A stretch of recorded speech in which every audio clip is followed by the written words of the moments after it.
जय हिंद। आप देख रहे हैं अपना यूट्यूब चैनल DRD एक्सप्रेस।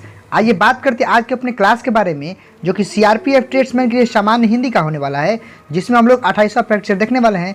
बिल्कुल आपके प्रीवियस ईयर पर आधारित ही प्रश्न है, आपको यहीं से एग्जाम में प्रश्न देखने को मिलेंगे।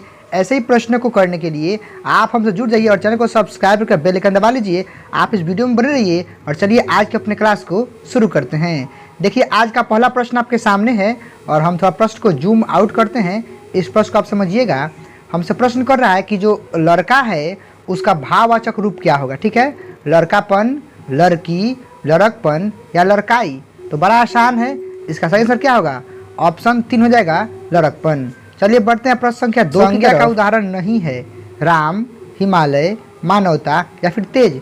तो देखिए जो ऊपर के तीनों हैं, राम, हिमालय और मानवता, ये संज्ञा है ना। तेज क्या है? विशेषण है। सही आंसर ऑप्शन 4 हो जाएगा। चलिए बढ़ते हैं प्रश्न संख्या 3 की तरफ और हमसे पूछ रहा है कि जो कुछ है, तनिक है और जरा सा है, वह क्या है। ठीक है, आप ध्यान देना। ठीक है, तो इसका देखिए ऑप्शन आपके सामने है। जो कुछ था, तनिक था, जरा, संज्ञा है, सर्वनाम है, विशेषण है या क्रिया है। तो सही आंसर ऑप्शन 3 विशेषण होगा। जो कुछ था, तनिक था और जरा था ना, वह परिमाणवाचक विशेषण होता है। तो सही आंसर ऑप्शन 3 हो जाएगा। चलिए बढ़ते अपने प्रश्न संख्या 4 की तरफ और हमसे प्रश्न कर रहा है कि पर्यायवाची शब्द की दृष्टि से कौन सुमेलित नहीं है। ठीक है, हमें देखना है कौन सुमेलित नहीं है। घोड़ा का तुरंग, सुंदर का मनोहर, सांप का चक्षुश्रवा और अमावस्या का पूर्णिमा। तो देखिए ऊपर के तीनों न बिल्कुल सुमेलित हैं पर्यायवाची शब्द की दृष्टि से, लेकिन पूर्णिमा, अमावस्या ये अपोजिट वर्ड है। ठीक है, उल्टा है, इसीलिए सही आंसर ऑप्शन 4 हो जाएगा। चलिए बढ़ते हैं प्रश्न संख्या 5 की तरफ और हमसे कह रहा है, देखिए यह एक्चुअल में अद्य है। ठीक है, अद्य का मतलब होता है आज। तो कह रहा है कि जो अद्य है वह कैसा शब्द है जी? तत्सम है, तद्भव है, देशज है या विदेशज है। तो मैं आपको बता दूं कि जो अद्य है वह संस्कृत का शब्द है, इसीलिए क्या हो जाएगा? तत्सम हो जाएगा और इसका तद्रूप क्या होगा? आज हो जाएगा। ठीक है, सही आंसर ऑप्शन ए हो जाएगा।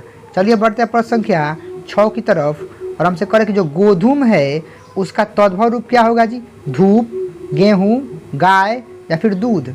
तो देखिए गोधूम संस्कृत का शब्द है, इसका जो तद्भव होगा क्या हो जाएगा? गेहूँ। सही आंसर ऑप्शन 2 हो जाएगा। बढ़ते हैं प्रश्न संख्या 7 की तरफ और हमसे प्रश्न कर रहा है कि जो नदी है, पहाड़ है और झरना है, वो कौन सी संज्ञा है? जातिवाचक, द्रव्यवाचक, भाववाचक या समूहवाचक। बड़ा आसान है, ये तीनों के तीनों न अपनी अपनी जाति को बता रहे हैं। ठीक है, सही आंसर जातिवाचक हो जाएगा। बढ़ते हैं प्रश्न संख्या 8 की तरफ और हमसे प्रश्न देखिए क्या कह रहा है। कह रहा है कि जिन शब्दों में प्रयोग के अनुसार परिवर्तन नहीं होता है वे क्या कहलाते हैं? पद, अविकारी, विकारी या पदबंध। तो अगर परिवर्तन नहीं होगा तो क्या होगा? अविकारी। सही आंसर ऑप्शन 2। प्रश्न संख्या 9 की तरफ और हमसे प्रश्न कर रहा है, कारक से है कि वह कलम से लिखता है, इसमें कौन सा कारक है? तो देखिए कारक की पहचान विभक्ति से होती है। यहाँ पर से है ना, और जहाँ भी से काम करने का बोध होगा ना, यहाँ पे लिखने का मतलब क्या होता है? करण कारक का उदाहरण होता है। सही आंसर ऑप्शन ए हो जाएगा। बढ़ते हैं प्रश्न संख्या 10 की तरफ और हमसे सर्वनाम से प्रश्न कर रहा है कि आप कहाँ जा रहे हैं। ठीक है, यहाँ पे आप होना चाहिए, आप कहाँ जा रहे हैं, इसमें कौन सा सर्वनाम? बड़ा आसान है, कहाँ मतलब क्या हो जाएगा? प्रश्नवाचक हो जाएगा। चलिए बढ़ते हैं प्रश्न संख्या 11 की तरफ और हमसे प्रश्न कर रहा है विशेषण से। ठीक है, कि सीता बहुत सुंदर है, इसमें प्रविशेषण हमें खोजना है। राम, देखिए राम तो इसमें आएगा नहीं, तेज, बहुत या फिर है। तो देखिए मैं आपको बता देता हूँ कि जो शब्द न विशेषण की विशेषता बताता है उसे बोलते हैं प्रविशेषण। तो सुंदर की विशेषता कौन बता रहा है? बहुत, इसीलिए प्रविशेषण क्या हो जाएगा? बहुत हो जाएगा। बढ़ते हैं प्रश्न संख्या 12 की तरफ। हमसे कह रहा है कि निम्न में कौन प्रेरणार्थक क्रिया है? देखिए प्रेरणार्थक का मतलब होता है कि कर्ता स्वयं कार्य को न करके दूसरे से करवाता है। नहलाया, नहाया, नहाए या फिर नहलवाया। देखिए नहलवाया करेक्ट हो जाएगा, ऑप्शन 4। बढ़ते हैं प्रश्न संख्या 13 की तरफ और हमसे इसमें से पूर्वकालिक क्रिया पूछ रहा है कि कौन पूर्वकालिक क्रिया है। मैं आपको बता दूं कि पूर्वकालिक क्रिया की पहचान होती है कि क्रिया में कर लगा होता है, धातु में कर लगा होता है। देख लीजिए जाकर, वह जाकर पढ़ता है, ऐसा कुछ हो जाएगा। चलिए बढ़ते हैं प्रश्न संख्या 14 की तरफ और हमसे लिंग से सवाल है कि निम्न में कौन स्त्रीलिंग है? लू, बालू, झाड़ू, इनमें सभी। बड़ा आसान है, सभी के सभी क्या है? स्त्रीलिंग। प्रश्न संख्या 16 की तरफ जनरल समझ पर आधारित है। राम डैश बुला लाओ। आप रखिएगा ना तो आपको पता चला कि सबसे सही आंसर क्या हो जाएगा? राम को बुला लाओ। सही आंसर ऑप्शन 2 हो जाएगा। बढ़ते हैं प्रश्न संख्या 17 की तरफ। प्रश्न 17 नंबर है, आप डैश आमंत्रित हैं, विधिवत, सादर, स्वागत या स्नेही। बड़ा आसान है, आप सादर आमंत्रित हैं, सही आंसर ऑप्शन तो होगा। बढ़ते हैं प्रश्न संख्या 18 की तरफ और समास से प्रश्न है कि राम कृष्ण में कौन समास है जी। जब भी शब्दों के बीच में योजक चिन्हा जाएगा ना, बस अब कर दो द्वंद्व समास, ठीक है, हो जाएगा द्वंद्व, ऐसे लिखाता है द्वंद्व, ठीक है, सही आंसर ऑप्शन 3 होगा। बढ़ते हैं अपने प्रश्न संख्या 19 की तरफ और हमसे कह रहा है कि त्रिलोकी में कौन सा समास है। जिस शब्द का पहला अक्षर अगर संख्या वाला हो ना तो बस आपको समझ जाना है द्विगु समास, सही आंसर ऑप्शन 2 हो जाएगा। त्रिलोकी, पंचभुज, चतुर्भुज सब हो जाएंगे, ठीक है। हमसे शुद्ध शब्द पूछ रहा है, वाक्य और शब्दों के शुद्धिकरण से आपके एग्जाम में प्रश्न पूछे जाएंगे।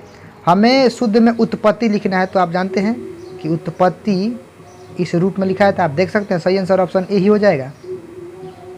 बढ़ते हैं प्रश्न संख्या 21 की तरफ, कि कर्कश का विलोम क्या होता है जी। मधुर, कठोर, कोमल या 1 या 3 दोनों।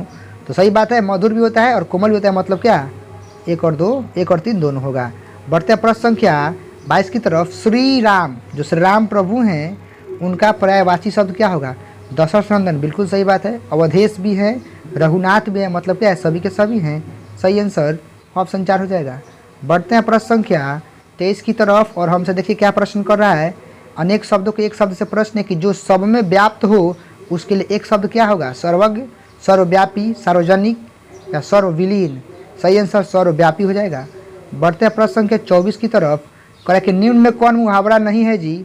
देखिए, आग पीला होना ये भी है, लाल मुँह करना ये भी है, आग बबूला होना ये भी है, मतलब साफ है कि इनमें कोई नहीं आंसर होगा, ठीक है। सही आंसर क्या हो जाएगा कि सभी सभी है, तो मतलब साफ है, 4 नंबर आंसर होगा। बढ़ते हैं आज के अपने आखिरी प्रश्न की तरफ, 25 नंबर है और कह रहा है कि जो आँख मारना मुहावरे क्या अर्थ होता है जी। इशारा करना, आँख झपकाना, प्यार करना, इनमें कोई नहीं, सही आंसर ऑप्शन ए होगा, इशारा करना।